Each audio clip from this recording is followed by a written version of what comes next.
consacrée à la reconversion. Donc aujourd'hui, je reçois Lucas. Lucas, bonjour. Bonjour. Je te laisse te présenter. Merci beaucoup déjà pour m'avoir sur ton podcast, Caroline. Moi, je m'appelle Luca Pecoriello, je suis italien, ingénieur en civil de formation. Du coup, je suis un ancien étudiant de l'école polytechnique de Turin en bâtiment et génie civil. Et après, reconverti à directeur et président et aussi cofondateur de l'association culturelle Félixo. Du coup, pas mal de reconversions dans ma vie. Et on est passé d'un parcours plutôt technique comme l'ingénierie, les matériaux dans le bâtiment et dans l'aviation. Et après, 10 ans après les études, on est arrivé à un parcours plutôt associatif. D'accord. Et alors, donc du coup, si on découpe un peu les reconversions que tu as eues, comme tu dis, tu en as eu plusieurs. Oui. Pour la reconversion au niveau de l'ingénierie, qu'est-ce qui te motivait en fait à changer Est-ce que c'était des domaines différents que tu voulais apprendre? Est-ce que c'est des opportunités qui sont arrivées? Je pense que c'est, on va dire, c'est un mélange de deux choses. Mais si je dois choisir, c'est vraiment la deuxième. Du coup, c'est une partie liée vraiment à on va dire, la possibilité, l'opportunité qui est arrivée. Moi, je pense qu'il y a une importance derrière le caractère de la personne qui fait dont un empreinte vers une reconversion, mais aussi vers l'opportunité qu'on arrive à cibler. Moi, par exemple, j'étais souvent passionné par l'aspect de network, de réseau qu'il y a derrière le bâtiment, parce que dans le bâtiment, on a l'impression qu'il soit toujours une entreprise, mais en fait, c'est pas vraiment une entreprise, c'est vraiment un réseau de personnes, c'est une collectivité qui collabore en fait tous les jours. Du coup, il y a toujours cet aspect de technique, matériaux, d'analyse qualité, mais il y a beaucoup d'échanges avec beaucoup de personnes qui ont on va dire des expériences, des caractères, des cultures différentes, si les langues sont différentes. Et du coup, moi par exemple, dans mes études, j'ai vu quand même pas mal d'analyse qualité. Du coup, analyse par exemple dans un laboratoire technique. Après, moi personnellement, j'ai pas mal de passions pour les aspects artistiques, au niveau musical, au niveau linguistique, au niveau social. Et je pense que mon caractère aussi a joué un rôle sur aller vers les gens pour créer des projets. Et du coup, il y a l'aspect de, à un certain moment, c'est pas forcément un choix, mais il y a la vie peut-être qui amène à certaines opportunités. Et du coup, moi, dans mon cas, j'ai eu la possibilité d'abord, pendant mes études, de faire un parcours orienté vers l'informatique pendant ma thèse. Et après, j'ai fait un parcours, on va dire, de travail orienté encore vers les matériaux. Donc du coup, là je te coupe, mais l'informatique, c'était ton domaine que tu aimais?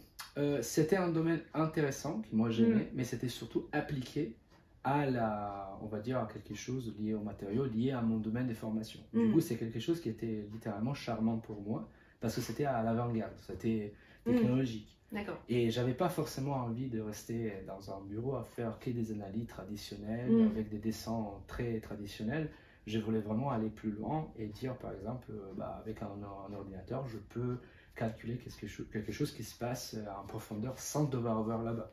Du coup, ça me permettait aussi de dire, en fait, j'ai la possibilité d'avoir des résultats, faire des analyses, sans être là-bas, sans devoir faire des travaux. Il y a un aspect aussi de prédiction aussi derrière certaines solutions technologiques. Mais il y a toujours l'aspect de découverte, il y a toujours l'aspect d'être un peu innovante. Et du coup, c'est pour ça que je me suis partiellement lancé au début dans l'informatique, mais toujours avec des projets qui étaient liés au bâtiment, aux matériaux, quelque chose lié à l'environnement. Et du coup, la première partie, on va dire les premiers 5 ans de carrière de travail, c'était vraiment lié à différents projets, on va dire, liés aux matériaux dans le bâtiment, quelque part. Et il y avait quand même une certaine, de mon côté, il y avait une certaine direction vers voir si le projet m'intéresse et est-ce que c'est vraiment quelque chose d'important pour la société? Est-ce que c'est quelque chose qui a du sens? Et après, tout en parallèle de ça, j'étais tout le temps dans l'associative, comme bénévole. Pour 10 ans, j'étais dans une association qui était... souvent, j'étais dans plusieurs associations, mais dans les 10 ans, j'étais 5 ans bénévole pour une association qui s'appelle AEG, une association qui a été promotrice dans les années 80 du programme Erasmus, par exemple. Et j'étais, on va dire, largement impliqué. Et donc après, ça, c'est vraiment sur tout ce qui est échange étudiant. oui, c'est ça. Et là-bas, je dois dire que, en fait, c'était le premier moment, si on fait un peu un mélange de temporalité, c'était pendant mes études le premier moment où je me suis rendu compte qu'avec des compétences techniques, on peut toujours faire un élément pédagogique. Du coup, on peut toujours dire, j'ai appris ça, je sais faire ça, je peux transmettre quelque chose de façon vraiment, même informelle, mais je peux quand même transformer un échange sur des compétences que j'ai dans le bâtiment en formation. Et en fait, à EG, c'était une expérience vraiment axée sur ça. En fait, toutes les personnes pouvaient créer leur workshop, du coup, leur atelier, soit au niveau européen, soit au niveau régional, au niveau national, où en fait, on pouvait partager ça avec un public. Et souvent, a été interactif. Et je pense qu'après, quand moi j'ai fait après des expériences, surtout dans la recherche-développement, liées toujours aux matériaux et surtout au bâtiment, je pense qu'après, ça arrivait la question, est-ce que je veux, on va dire, faire gagner l'aspect social, l'aspect communicatif, l'aspect, qu'est-ce qu'on pourrait dire, l'aspect soft skills, c'est-à-dire l'aspect de communication et social, ou est-ce que je veux faire, on va dire, gagner l'aspect technique. Et du coup, on arrive à une expérience de travail de, on va dire, complexivement de 8-9 ans, où en fait, à un certain moment, je me suis trouvé devant la possibilité de, parce que j'avais une forme d'un CDD, de dire, bah, est-ce que je veux créer une association. C'était toujours comme quelque chose qui m'a toujours plu, avec la possibilité de, surtout de, en fait, pouvoir diriger, donner une stratégie, quand même avec une concertation avec des autres personnes, mais pouvoir donner vraiment un fort impact et le structurer vraiment comme je voulais. Pour les biens en commun en fait. Ou est-ce que je veux rester quand même dans quelque chose de très très très intéressant au niveau scientifique, mais que ça risque par exemple qu'on travaille de pas forcément servir. Pourquoi? Parce que souvent on oublie dans la recherche, développement, dans la science que les produits, les projets qui dérivent de ça, ce sont des projets qui sont en haute confidentialité. Même avec des partenaires qui sont assez ouverts dans le bâtiment. En fait, si quelqu'un finance un projet, l'aspect important, c'est quelque chose de, on va dire... Là-dedans, c'est que finalement, le résultat, c'est l'avantage concurrentiel, quoi. C'est ça, exactement. Donc c'est pour ça qu'il le protège. Exactement. Et du coup, cet aspect-là, parfois, c'est pas trop, on va dire, analysé par certaines personnes qui, à mon avis, bien évidemment, c'est pas quelque chose qui est toujours pris en compte ou pas toujours connu, mais c'est quelque chose qui doit être quand même enseigné, je pense, déjà au lycée, quand même dans les cours de propriété intellectuelle. Donc, tout ce que tu parlais des soft skills, ça, pour toi, ça doit être enseigné assez tôt. Oui, c'est ça doit être enseigné très tôt. Et aussi, par exemple, pour moi, il y a aussi une importance énorme à savoir reconnaître, par exemple, l'aspect de propriété intellectuelle. C'est-à-dire qui a vraiment fait une création, qui a créé quelque chose. Dans les projets très techniques, par exemple dans le bâtiment, souvent il y a un besoin de respecter fait qui a financé certains projets. Et ça fait quand même, ça peut poser des problèmes en termes de confidentialité. Du coup, ça crée quand même une ambiance de travail où il y a un aspect très technique, très intéressant, mais où en fait il n'y a pas d'échange. Et du coup, l'aspect soft skills, par exemple, ça semble un peu, on va dire, contradictoire, mais dans ces cas-là, l'aspect soft skills, peut-être que c'est nécessaire jusqu'à un certain moment. Et le moment, c'est quand on doit, par exemple, faire des réunions ou faire des choses pédagogiques. Enfin, on ne peut pas parler de certaines choses, mais parfois, par exemple, dans le cas d'un doctorat, quand on est ingénieur de recherche, par contre, on passe 3 ans à travailler sur un sujet. Et du coup, on demande à quelqu'un d'humain de dire, bah, toi, tu as investi 3 ans sur ces sujets-là, tu es à fond, tu es une excellence académique de la recherche, mais à un certain moment, tu ne peux pas parler de ça à ton voisin ou à ton collègue. Tu es seul, non? Quand tu fais ça, c'est ça. C'est ça. Surtout, il y a l'aspect d'être seul, mais moi, j'appelle ça d'être seul de façon forcée. Parce que normalement, tu as des personnes qui sont en fait stimulées par la recherche, par l'analyse, par comprendre, interpréter quelque chose. Quand on voit qu'il y a un certain des matériaux, peut-être, c'est comme ça, ça marche mieux, il y a un processus qui les optimise. Et bah du coup, on y travaille pour 3 ans parce que l'entreprise Y finance un projet. Du coup, on est super content et on arrive à la fin du projet et on dit, du coup, maintenant, je peux être expert et je peux aller, par exemple, faire une campagne de communication. Je peux dire quand même au monde scientifique, on a ça comme résultat. Ah bah non, Non, tu peux pas. Parce qu'en bloqué. fait, il y a de la confidentialité à respecter. Et le problème, c'est que parfois, dans ces laps du temps, on doit être très communicant. On doit communiquer beaucoup avec les entreprises qui sont des acteurs de cette investigation, les personnes qui financent, mais après, tout le reste doit être complètement coupé dehors. Et ça, pour certains profils, je pense comme le mien, à certains moments, ça commence à poser quelques questions. Et du coup, on commence à dire, bah, est-ce que l'aspect pédagogique est lié à l'aspect technique? Et du coup, est-ce que je peux, par exemple, peut-être changer de domaine, mais je porte quand même les compétences, les aspects techniques, mais je le mets en service. Et du coup, là-bas, je change un peu les règles du jeu, c'est-à-dire bah, tout ce qu'on apprend au niveau scientifique, c'est quand même c'est quelque chose qu'on peut communiquer surtout aux enfants, aux adolescents, et à toutes les personnes qui sont dans une phase de formation de quelque part. Parce que c'est quand même une richesse. Et après, il y a l'aspect de soft skills, c'est comment savoir faire passer le message. Et c'est là-bas qu'en fait, on a créé l'association avec ma compagne, Valentine. Et l'aspect de l'association qui est la clé, on pense, de la réussite de notre pédagogie, c'est déjà l'éducation avec des méthodes actives. Du coup, il y a une certaine interaction.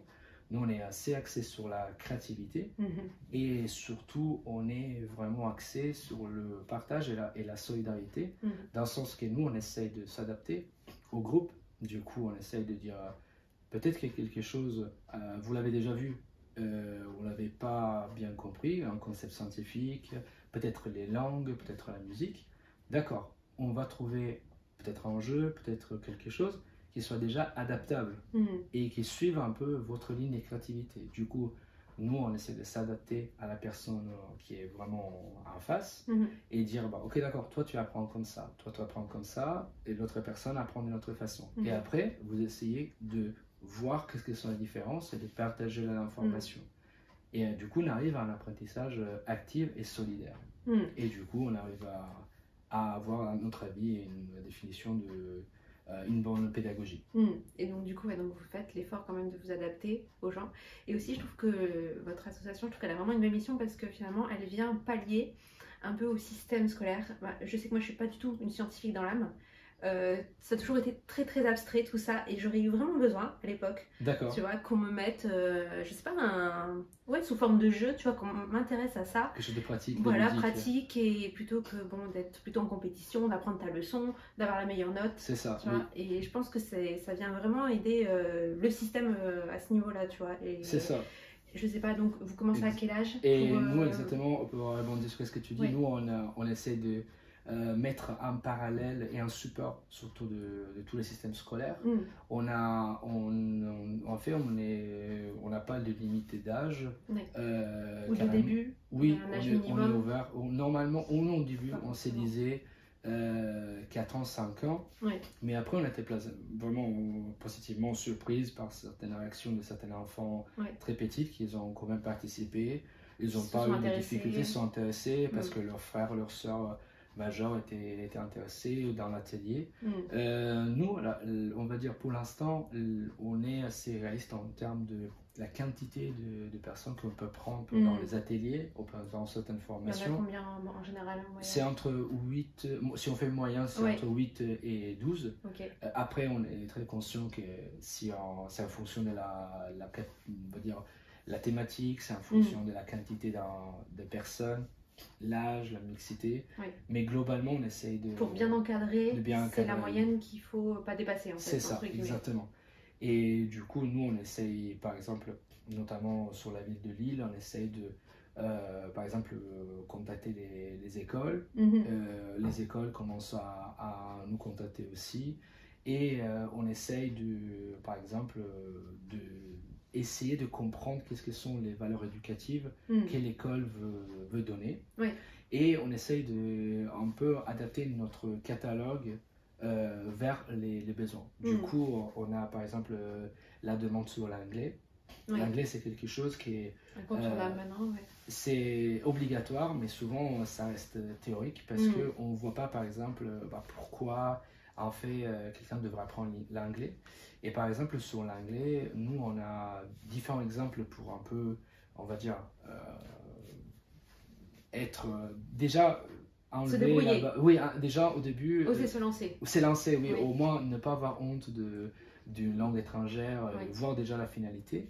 Et par exemple, nous, on fait l'exemple quand on commence à expliquer, si on met par exemple deux joueurs connus, Lionel Messi et Cristiano Ronaldo dans la même équipe, qu'est-ce qu'ils vont se dire? Et souvent, les enfants, ils vont dire, ah là, quelque chose en français. Et moi, je pose la question, mais personne entre les deux parle français. Et du coup, les gens commencent à dire, en fait, il faut une langue. Et du coup, on introduit l'anglais comme ça. Ouais. Et du coup, les personnes commencent à voir concrètement l'utilité de la langue. C'est très pédagogique en fait, parce que finalement, tu les mets dans des conditions réelles. Tu imagines une situation, mais ils se disent, oui, effectivement, Messi ne parle pas français, donc il faut bien se mettre à sa place. Et là, du coup, ça les force finalement, parce que je reviens au système scolaire, toujours, c'est pas que je le critique, mais pour l'anglais, dans mes souvenirs, que ce soit au collège, en primaire, je crois pas qu'on en faisait déjà à l'époque, mais en tout cas, au collège, tu apprends des mots. Du texte écrit, je vois pas en quoi, je ne sais pas avoir une fois fait un dialogue avec quelqu'un, un exercice comme ça, tu vois, pédagogique, et pareil, ça pêche, c'est trop dommage en fait qu'on nous incite pas, et du coup ça ne donne pas confiance en nous, parce que je pense pas que les Français soient moins bons que les autres, mais on a cette image, je trouve, dans le monde, en mode les Français, on a déjà dit, soit vous faites genre vous comprenez pas, mais vous comprenez très bien, mais j'ai répondu à la personne, je suis sûre que non, et les gens en fait ils te comprennent pas, parce qu'on n'a pas un bon niveau d'anglais, et c'est pas qu'on veut pas apprendre, mais j'ai l'impression que les méthodes, ils correspondent pas toujours, tu vois. Ça c'est au terrain. C'est un problème, je pense que ça dépend vraiment de je pense que globalement, quand on a une structuration un peu, on va dire, très organisée, très verticale, peut-être dans certaines administrations publiques et comme l'éducation nationale en France, c'est quelque chose qui en fait oblige les personnes à suivre un programme et à dire du coup je dois faire ça et je peux pas sortir d'un certain cadre. Donc il faut admettre que le système associatif permet justement avec l'esprit et derrière la loi de 1901 d'avoir des échanges entre les membres bénévoles, les salariés ou les personnes, et autour de ces rassemblements d'avoir un échange et de construire quelque chose sur la base de l'échange. La loi 1901 n'empêche pas, par exemple sur le système français, n'empêche pas, par exemple, certaines typologies de projets, n'empêche pas en fait des barrières sur trop de barrières sur les typologies de projets, carrément dans la limite du raisonnable, mais en fait ça pousse vraiment vers trouver une solution avec l'association.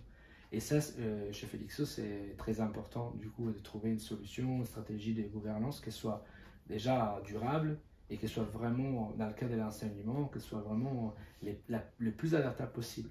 Aussi parce qu'en fait, on croit que même si je disais par exemple, on prend en moyen entre 8 et 12 enfants, si on parle des enfants, en fait, nous on croit que surtout dans certains quartiers, par exemple, nous on est basé sur l'île Sud, et il y a des dynamismes après qui font que si une personne est très contente, elle va parler, elle va diffuser en fait la communication. Nous on a vraiment vu de bouche à oreille sur sur tous les âges. Du coup on a fait des initiations avec notre pédagogie au rythme, à la musique, à l'anglais, et on a vu par exemple certaines chansons que nos bénévoles ont inventées être répétées, diffusées ou être juste chantées par les enfants, ou les enfants par exemple on dit aux autres enfants, ah t'as raté ça, et c'était notre atelier. Et du coup à la fois après on avait 14 personnes qui voulaient rentrer, réclamer. Du coup ça c'est quand même un élément bon indicateur. Oui, et il faut savoir l'utiliser pour avoir une bonne réussite je pense, en termes de diffusion des connaissances. Mm.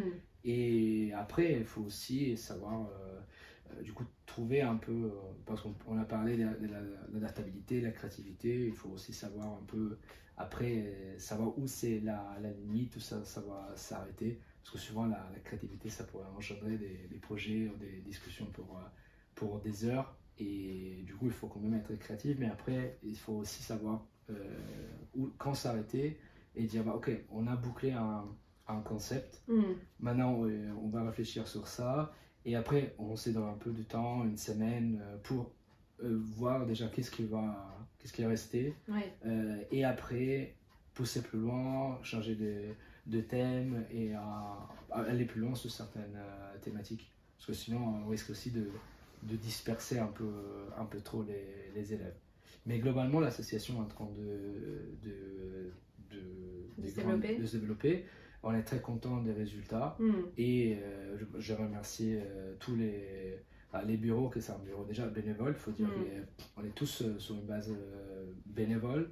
Les adhérents, les membres fondateurs, l'équipe du CA, et sur une base bénévole. On est structuré sur 3 pôles. Du coup, on a un pôle atelier, c'était le premier pôle qui était créé, était vraiment pour répondre à un besoin de faire des ateliers qui sont, on va dire, sur mesure, sont très adaptables, mais sur des thématiques qui sont très importantes pour l'éducation traditionnelle de chaque personne, de tout âge. Comme la science. Comme la science, les langues, la musique, oui. Ou parfois on a découvert que l'apprentissage de la langue, par exemple anglaise, espagnole, ça passait mieux avec la cuisine. Et du coup, on a mélangé les deux ateliers. Des ateliers, ouais. Et okay, du coup, ça a été quelque chose de vraiment bien mélangé, qui a bien poussé plus loin de ce que nous on imaginait. Et après, on a développé au fur et à mesure le pôle durabilité, solidarité, qui est le deuxième pôle qui s'occupe des projets un peu plus structurés et réguliers. Du coup, il y a 1 an, on a créé une collecte alimentaire sur les marchés ouverts, et normalement, on est tous les vendredis sur les marchés ouverts de l'île Sud, sur Place Cavell, et on s'occupe de récupérer et sensibiliser à recyclage, tri, les invendus, donc ce qui va être jeté à la fin du marché, c'est ça, si on les récupère exactement. pas, quoi. Mais qui sont encore bons. Exactement. Du coup, c'est surtout sur ça qu'on essaye d'axer ces projets. Et pour ce projet, on est à la recherche de pas mal de choses, parce que c'est un projet qui dépend vraiment beaucoup de la présence des personnes. On a besoin de bénévoles. On a quand même un cœur de bénévoles qui participent, mais l'union fait la force, et si on est plus, pourquoi pas. Ça se prend, c'est toujours mieux. C'est ça. Et après, pour ça, on est à la recherche des remorques vélo, des solutions, surtout avec du transport doux, mobilité douce. Mobilité douce, oui, d'accord. Pour éviter d'utiliser du carburant, surtout parce qu'on est dans une économie de proximité. Et sachant que c'est à côté, finalement, les marchés, tu vas aller aux marchés qui sont derrière ton appart, exactement. Tout ça. Exactement, on essaye de trouver, surtout on n'est pas forcément dans la logique de recherche de financement pur, mais on est aussi à la recherche de quelqu'un qui puisse par exemple nous donner des idées, parce que peut-être qu'on peut découvrir qu'avec nos compétences, avec nos bénévoles, on peut construire quelques solutions.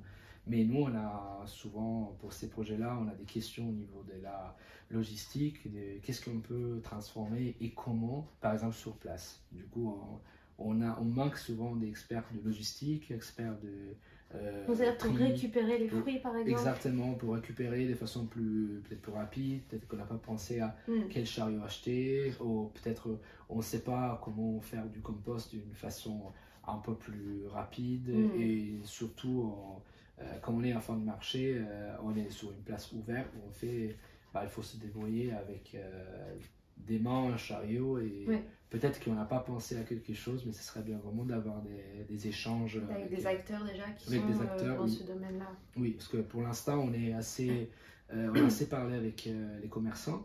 Ils sont très contents de pouvoir donner les invendus, parce qu'on connaît un peu leurs pratiques. Du coup, ils achètent pas mal on va dire pas mal des fruits et légumes forcément un stock. Du coup, Oui. ils font le stock pour la semaine, pour le mois. Et du coup, on comprend leurs besoins. Et du coup, on comprend aussi pourquoi eux, ils préfèrent donner certaines choses parce qu'ils n'ont pas le choix. Oui. Et du coup, on a besoin aussi de garder pas mal de bénévoles en contact avec les commerçants pour être toujours faire une sorte de veille, de savoir un peu les habitudes des commerçants, comment ils achètent. Mais on va dire qu'il faut toujours avoir un échange plutôt plus technique sur quelles sont les bonnes pratiques, quels sont les moyens de revaloriser certains invendus, parce que nous, on connaît une certaine façon de faire, mais peut-être qu'il y a des nouvelles qu'on ne connaît pas. Et donc là, si je comprends bien, donc il y a deux choses que tu aimerais bien, c'est avoir donc des contacts avec des acteurs un peu de la récupération, soit des marchés, voir s'il n'y a pas des bonnes pratiques que vous n'auriez pas. C'est ça. Et la deuxième, c'est quoi? La deuxième, c'est l'aspect d'avoir peut-être, on va dire... Le vélo cargo. Les vélos cargo. C'est ça dont vous auriez besoin vraiment pour vous déplacer de façon green et tout en chargeant en sécurité. Parce que j'ai cru comprendre que vous avez eu un ou deux petits accidents. C'est ça, tu as bien compris. C'est ça, c'est tout à fait ça. Ça peut être dangereux. Ça peut être dangereux, oui. En prendre conscience. Oui, c'est ça. On a eu des petits soucis liés notamment à, on va dire, au manque de l'assistance. Une assistance, on va dire, c'est un mélange des choses qui manquaient à notre vélo cargo. Ouais. Parce que c'est un vélo cargo vraiment traditionnel où on fait, il faut pédaler et c'est tout. La puissance arrive de nos jambes. Et du coup, qu'est-ce qui s'est passé? C'est que les vélos cargo étaient très chargés et du coup, c'est très déstabilisant. Oui. Et du coup, on a eu des pertes d'équilibre, du coup, parce qu'on l'a chargé. Je pense pas trop, mais on est arrivé à 8 kilos. Peut-être c'était le maximum. C'était le maximum, oui. Et après, il faut aussi garder... Le but, c'est pas de se blesser non plus en essayant de faire des choses bien, entre guillemets. C'est ça. De pas se blesser. C'est pour ça qu'il faut quand même discuter avec quelqu'un qui peut-être a l'habitude de gérer on va dire de la logistique un peu pareil. De façon mobilité douce, quoi. C'est ça, parce que sinon nous, on veut éviter carrément que nous, on va dire, dit autrement de façon positive, on veut garder la motivation de nos bénévoles la plus haute possible et on veut mettre en sécurité et toutes les activités. On veut éviter que les bénévoles soient à risque de blessures, parce que ça va être quand même quelque chose qu'on ne souhaite pas avoir du tout. Même si parfois on a l'impression que c'est inévitable, mais nous on veut quand même réfléchir, anticiper, et c'est pour ça qu'on veut discuter avec des acteurs plutôt que risquer de choisir un mauvais cheminement. D'accord.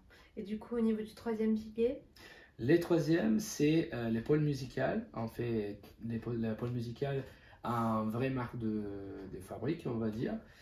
C'est les concerts. Musicien? Oui, c'est ça. Du coup, je suis musicien aussi à côté de mes plusieurs reconversions, on va dire. C'est quelque chose que je toujours regardé, parce que c'est une passion que je n'ai pas envie de perdre, on va dire. Et du coup, dans l'association, les pôles musique fait des concerts participatifs. Du coup, on a cet aspect de jouer, mais on veut faire des animations où en fait il y a toujours, par exemple, un microphone ou la possibilité de conseiller une chanson, de faire une version alternative, un live et d'avoir une interaction surtout avec les publics. Et par exemple faire notamment des reprises de covers avec un microphone extra pour faire jouer quelqu'un du public ou un groupe de personnes et animer, on va dire, en faire ensemble. Du coup, les groupes, ça devient vraiment une co-participation. Oui, c'est une co-construction, co-participation, parce que souvent, moi comme musicien, j'ai remarqué que la présence du public sur la scène, ça change vraiment, on va dire, le discours, parce que ça, surtout pour, notamment quand on a des personnes qui commencent à faire des concerts pour les premières fois, parce que c'est le cas dans notre association et dans le groupe qui s'appelle Rosemarina, il y a souvent des personnes, j'aime bien les citer, il y a Valentine à l'alto violon et violoncelle, bientôt au trombone, Jérémy à la percussion. Et par exemple, les personnes qui ont participé à tous les concerts sont des personnes qui ont toujours joué, mais souvent ont joué dans des situations d'école de musique. Et du coup, ce sont des personnes qui sont vraiment reconverties en musiciens de performance, un groupe. Et du coup, l'aspect qui était très important, c'était de faire comprendre qu'avec le public, en fait, on est plus en sécurité parce que si le public monte sur scène, on est tous ensemble du coup. On n'est pas groupe versus le public. Et du coup, ça réduit aussi le stress parce que, notamment, si quelqu'un du public vient chanter, à un certain moment, le public va dire « Ah du coup, je dois chanter ». Et du coup, à un certain moment, on est sur le même niveau. Parce que les erreurs peuvent venir de deux côtés, mais ensemble, on peut jouer quand même bien du coup. Il y a la même réflexion que côté musicien. C'est un très bon concept. Et du coup, ça, tu t'adresses plus à d'autres associations? Tu voudrais proposer ça à d'autres associations ou plus des particuliers? Normalement, c'est hybride. On n'a pas des préférences. C'est notamment, on va dire, c'est plutôt, ça dépend vraiment plutôt du goût musical de la personne. Du coup, on n'a pas vraiment un public un peu défini a priori. Normalement, par exemple, on a plus de demandes sur le côté particulier. Parce que souvent dans l'aspect particulier, les gens en fait se connaissent et du coup, par exemple dans les personnes qui travaillent dans le même groupe, qui organisent par exemple un dîner d'entreprise, les gens peut-être qu'ils ont déjà parlé de certains aspects de musique au niveau musical et du coup quand ils se réunissent et l'appellent notre association pour une prestation musicale, ils savent déjà à peu près quelles chansons les gens aiment bien. Et du coup, mais il n'y a pas vraiment un choix que nous on fait. Je pense que c'est souvent, je pense que notre association, et dans le cas du pôle musical, plaît, on va dire, est intéressant pour des personnes qui, par exemple, veulent vraiment garder cet aspect de communauté. Par exemple, il y a pas mal de personnes qui, sur l'île, ont l'habitude de partager de la musique et même de la chanter dans des soirées karaoké avec les collègues. Et du coup, nous, quand on est appelé, les gens demandent si on peut faire une version acoustique ou une version changée de cette chanson-là. Et par exemple, faire par exemple un jeu, par exemple, anticiper un peu la chanson avec des accords et jouer à faire adiviner la chanson. Et ça, par exemple, c'est des petits détails qui font vraiment la différence. Ouais, c'est ça, en fait, finalement, ils vous appellent pour, comment dire, ça reste orienté sur la musique, mais il y aura des petites choses que vous allez faire qu'on ne fait pas traditionnellement dans un karaoké, comme par exemple, ce que tu viens de dire, les chansons acoustiques, tout ça, et du coup, ça... C'est votre valeur ajoutée en fait, finalement. C'est pour ça qu'ils vous appellent. C'est ça, c'est toujours l'aspect qui est un peu le fil conducteur d'un Felixo, c'est toujours l'aspect créatif de quelque part, l'aspect solidaire qui gère un peu l'aspect participation. Et après, souvent, il y a tout autour de cette mélange-là de créativité et solidarité. Et justement, notre slogan, c'est « Soyons créatives et solidaires ». Et du coup, on a trouvé que ça résume très bien les trois pôles. Et voilà, on verra s'il va falloir le changer. Mais pour l'instant, on est très content avec ça. Je pense qu'il est pas mal. Merci beaucoup. Je trouve que ça correspond bien avec l'assaut de ce que j'en connais, en tout cas. Donc, très bon slogan. Et donc là, on était sur toute ta partie personnelle, avec tes expériences qui sont assez diverses, donc assez très intéressantes. Est-ce que si par exemple, tu avais un conseil à donner à quelqu'un qui est salarié, peu importe le domaine, et qui veut monter son asso, qui est déjà membre d'une asso, qui veut la reprendre, mais peut-être s'investir plus dedans, quel conseil tu lui donnerais? Moi, les conseils que je peux donner, c'est déjà de faire une large investigation sur soi-même, quels sont vraiment d'abord soi-même. C'est-à-dire voir qu'est-ce qu'il aime vraiment, qu'est-ce qu'il veut faire passer à travers cet asso. Qu'est-ce qu'il veut faire passer, parce qu'il va falloir souvent, dans l'association, les points à garder en tête, c'est que même si on n'a pas l'impression, c'est un des travaux les plus chronophages. Parce que quand... Tu ne prends pas très bien l'assaut là. Non, après, il faut être quand mais même... Mais tu as raison de dire les freins tout de suite, oui. parce qu'il peut quand même être assez non, embêtant. Je veux pas être vendeur dans ces moments-là, je veux être plutôt pédagogique, on va dire. En fait, il faut d'abord regarder bien l'assaut. Mais globalement, les assos sont des lieux où en fait, il y a beaucoup de... Je dis ça en fait parce que en fait, j'ai dit investir sur soi-même et comprendre soi-même. D'abord parce que normalement les associations après sont des lieux d'échange où en fait on peut tout de suite voir si on est à l'aise ou si en fait on est... Oui, si ça fonctionne ou pas. Si ça fonctionne ou pas. Mais l'associative, c'est un moyen d'apprentissage de connaissances qui ça peut aller vraiment vite. Du coup, ça peut vraiment prendre beaucoup de place dans la routine de quelqu'un. Et c'est parfois, on va dire, un rassemblement des personnes très, très efficace et parfois, surtout dans des quartiers où il y a beaucoup d'isolement, bah, c'est vraiment une solution à avoir une activité qui permet de garder une certaine routine, une certaine passion et un certain lien social.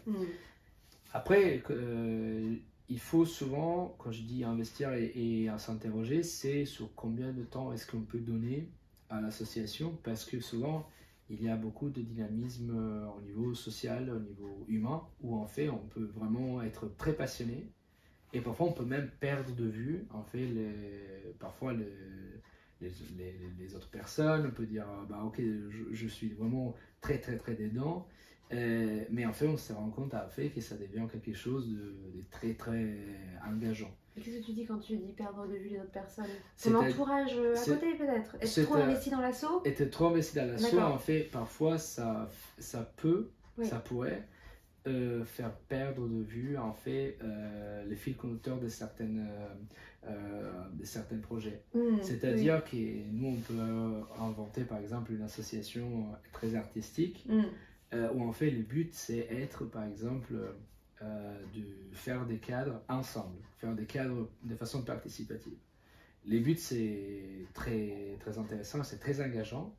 Je tiens juste à mettre en garde qui est parfois dans certaines situations, en fait, si on est trop dedans parce qu'on est très attentif aux détails, parfois on a juste des relations qui en fait sont vraiment mais très entre personnes très passionnées, en fait on risque de perdre de vue un peu les buts associatifs. C'est-à-dire on risque par exemple si je monte un exemple inventé, on peut être très dans la créativité, vraiment l'acte de faire par exemple de la peinture, mais par exemple on peut oublier l'aspect des communications, du coup de monter l'exposition ou de monter par exemple la communication, et du coup en fait on risque de perdre de vue en fait les autres personnes, de se développer, l'ensemble de se développer aussi. Et du coup on risque de perdre de vue un peu les rayonnements, on va dire, l'aspect social de l'association. Et donc du coup, qu'est-ce que tu mettrais en place comme garde-fou pour éviter parce que finalement ce que tu me dis, c'est le problème qui peut arriver, c'est qu'on serait trop passionné et du coup on se fermerait des portes. Alors comment on fait pour pas tomber dans ce piège? Bah, il faut souvent s'édonner de temps limite. Moi, je pense que dans l'associative, il faut tout le temps à savoir quel aspect, un peu comme dans une entreprise, il faut avoir clair qu'est-ce que c'est la partie technique que je peux donner et qu'est-ce que c'est ma soft skill que je peux donner.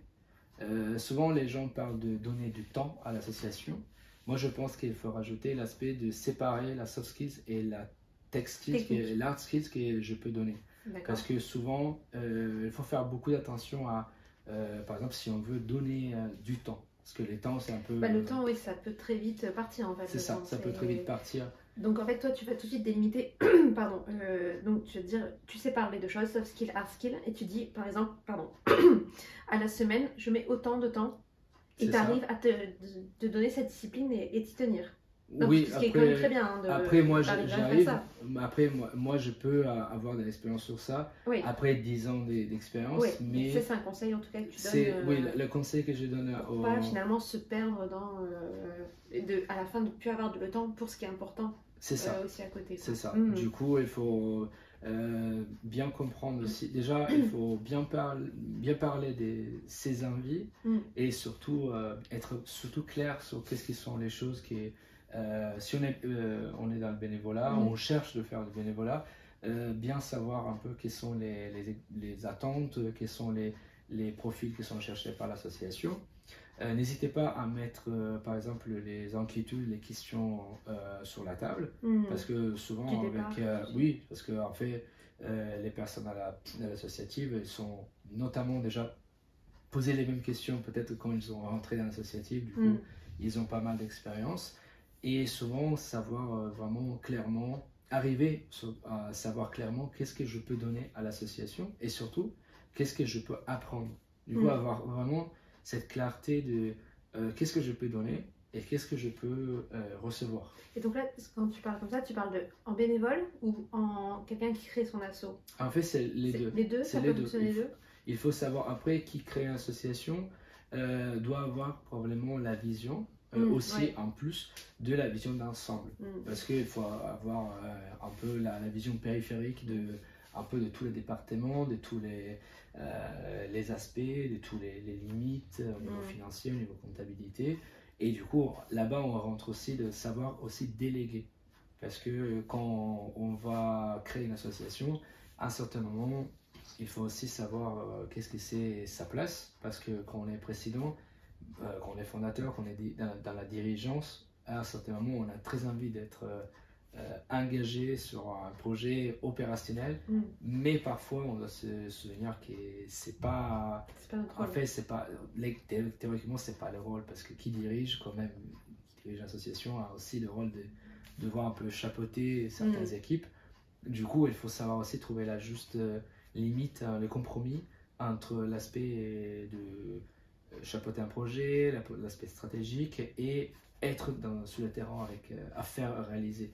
C'est tout à fait possible, mais il faut juste avoir la conscience et surtout la capacité d'être multicasquette. Je pense que ça, c'est aussi un aspect que les personnes peuvent aussi apprendre dans une association.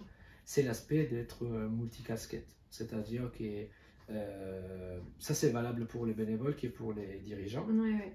Il faut être vraiment capable de switcher et du coup faire, couteau suisse. Même dans la même journée, mais souvent il faut être tranquillisé dans le sens que quand on a un projet, normalement on est identifié comme une personne, mais dans un autre projet, peut-être qu'on peut changer de casquette. Et dans l'associative, souvent c'est... En fait, l'associative, ça me fait penser à l'entrepreneuriat, mais, parce qu'on change de casquette, mais l'entrepreneuriat organisé, parce que c'est une structure, tu as du monde, tu as quand même quelques personnes, donc du coup, c'est encadré. C'est ça. Mais il y a quand même beaucoup on va dire, un cadre dans l'associative. C'est juste que c'est pas peut-être présenté de la même façon que dans une entreprise. Parce que dans une entreprise, on s'attend d'avoir un cadre vertical. Parfois, c'est un peu moins vertical, mais on s'attend d'avoir un cadre. Dans l'associative, en fait, le cadre, entre guillemets, de certaines façons, on peut dire que ça sera expliqué, mais aussi ça viendra aussi lui-même, parce qu'il y a beaucoup de social. Du coup, les personnes qui vont, par exemple, vouloir apprendre quelque chose, ils seront toujours amenés vers d'abord les personnes avec qui ils ont plus d'affinité au niveau social, de personnalité, avec qui on communique bien. Ça, c'est vraiment de l'humain. Et après, on est souvent amené vers le bénévole ou les salariés de l'association qui est les plus experts sur la thématique. Du coup, entre guillemets, on a une organisation qui est de façon complètement naturelle. D'abord, on va vers la personne qui est la plus, parfois sympa, la plus appropriée, on va dire, vers laquelle on a plus d'affinité. Et ça nous donne aussi l'envie de communiquer. Après, sur le long terme, il faut quand même trouver les bénévoles, trouver le point de référence pour développer les projets. Et justement, je rebondis sur les bénévoles. Vous en êtes où au niveau des bénévoles? Est-ce que vous avez besoin de bénévoles? Est-ce qu'il y a besoin de compléter l'équipe? Et on est toujours ouvert et on est Ok. toujours à la recherche. Du coup, D'accord. pour l'instant, si on compte les CA, on a 6 personnes dans le CA, ils sont bénévoles aussi. D'accord. Totalement, on a 16 personnes bénévoles et on va dire de façon régulière. Et après, on arrive à 25 si on compte personnes qui nous aident sur des missions de façon ponctuelle. Du coup, il y a des bénévoles qui sont vraiment couteaux suisses, sont vraiment disponibles pour différentes missions, elles sont assez régulières. Et après, si on complète ça avec les autres 9 personnes, on arrive à 25-26. Mais on est toujours à la recherche de bénévoles et on est prêt à accueillir des bénévoles. On est aussi intéressé par l'accueil de services civiques, des stagiaires, tu en as en ce moment? Possible. Oui, en fait, j'en viens vraiment remercier Elouane, parce que Elouane est notre deuxième stagiaire de l'ASSO. Il est très axé sur l'aspect communication digitale, quitte à dire limite marketing et communication. Et notre premier stagiaire était Hugo. Et lui, il a terminé son stage fin juin. Lui aussi, il avait des aspects entre la communication et l'animation d'atelier, surtout sur l'aspect linguistique. Et donc vous avez une vision dans l'ASSO par rapport à vos stagiaires, il n'y a pas, comme tu dis, de hiérarchie finalement, vous travaillez vraiment ensemble? On travaille ensemble et surtout ils sont toujours accompagnés par quelqu'un qui est là. Vous ne les laissez pas dans la nature, vous se débrouillez tout seul? Non, surtout parce qu'il y a un vrai accompagnement? Non, surtout pas, parce que c'est quand même c'est contre les valeurs de l'association. Faire des photocopies, le café, pas ça chez Félixo. Non, ça. Tu confirmes, Evan? Oui. D'accord, du coup c'est validé. Et du coup, c'est loin de confirmer. Nous, je peux confirmer aussi que les stagiaires chez nous ne font pas de photocopies. En fait, pour l'accueil des stagiaires, c'est-à-dire un jour peut-être des alternants, des personnes en CDD, du coup on est assez ouvert, ça dépendra bien évidemment de certains financements. Bien sûr. Mais nous on tient beaucoup à déjà faire une présentation de tous les réseaux, surtout sur l'île Sud, parce que nous on veut que les personnes soient tout de suite conscientes du fait qu'ils travaillent dans une association qui fait partie d'un écosystème. Et surtout dans un quartier comme l'île Sud, c'est important de voir tout de suite le premier jour. On va travailler avec des personnes. Et du coup, il faut tout de suite se rendre compte que c'est un quartier avec ses aspects propres à l'île Sud. Du coup, il faut déjà faire un tour des quartiers, connaître les acteurs du quartier, du coup, les référents de sites des écoles, les responsables de la médiathèque et tous les responsables de centres sociaux, espaces seniors. Et après, on va, selon les thématiques, voir les projets de stage. Après, la personne arrive, j'imagine qu'elle arrive et elle te dit voilà, moi j'ai un intérêt pour ça. Oui. Et en fait, voilà, tu tiens compte finalement de la personne, ce qui l'intéresse, et tu lui donnes un peu tu l'aides dans cette compétence qu'il recherche au sein de l'asso en fait. C'est ça. Donc c'est un peu vraiment à la carte. C'est ça, c'est à la carte. Il faut que la personne arrive avec une attente, qu'elle te dise voilà, moi je veux faire ça. C'est bien, parce que des fois les stagiaires en fait on arrive, on se dit bon ben qu'est-ce qu'il faut faire, donne-moi ce qu'il faut faire, tu vois, mais ils réfléchissent pas à eux ce qu'ils veulent faire et du coup ce qui les motiverait, c'est ça qui est intéressant en fait.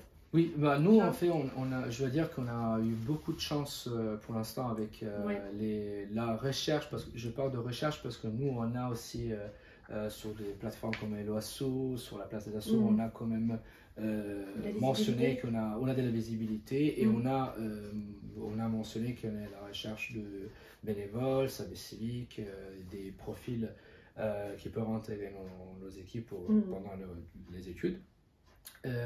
Nous, on va plus loin que ça, c'est-à-dire qu'est-ce que tu disais d'accompagner le stagiaire, c'est une partie vraiment fondamentale. Mais nous, on essaye de prendre les besoins, de faire un programme qui colle vraiment avec la réalité, c'est-à-dire un stagiaire qui vient ici pour 2 mois, a quand même une fiche de stage à remplir. Mm. Du coup, il doit déjà savoir faire plusieurs choses déjà. C'est-à-dire, il doit savoir déjà quels sont les besoins de l'école, parce que il faut garder en tête que quand même, ça ne nous plaise ou pas, en fait, ils arrivent avec une fiche de stage universitaire qui doivent être validée selon des points. Du coup, ils doivent être capables de convertir leurs besoins et notre besoin aussi en termes de leur fiche. Du coup, ça doit être quelque chose qui doit être quand même vu ensemble. Après, il y a aussi l'aspect de savoir le coacher, le stagiaire, l'alternant hypothétique, vers eux, on va dire, eux, ils veulent faire quelque chose. Ça, dans le monde réel, ça se traduit en ça. Et du coup, notre pédagogie, souvent, est très proche à vraiment orienter la personne vers, par exemple, en termes de communication. La communication, on a vu qu'en fait, c'est pas juste la communication. Dans la communication, ça se cache beaucoup de petits cheminements, des différences. Et parfois, ça peut mener à prise de décision en termes d'universités différentes, métiers différents, temps d'engagement différents, efforts différents et passions différentes.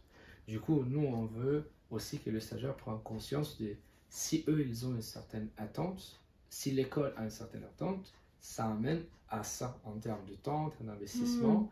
Et du coup, on veut vraiment que les stagiaires prennent aussi un aspect critique, un regard critique, qui prennent en compte aussi leur passion et leurs décisions, où en fait peuvent potentiellement les amener dans les prochaines années. Et ça, c'est un travail qu'on fait ensemble avec les stagiaires, par exemple. C'est-à-dire, maintenant, vous avez cette passion et cette connaissance de la thématique A, B, C, D. Mais après, en 2 mois, tout peut changer. Parce que ça change de votre côté, ça change le marché, ça change tout, en fait. Ok, très bien. Écoute, je pense qu'on a fait vraiment le tour entre ton parcours, le parcours associatif. Je ne sais pas si tu as d'autres points que toi, tu aurais aimé évoquer en plus. Non, je voulais te remercier pour l'opportunité.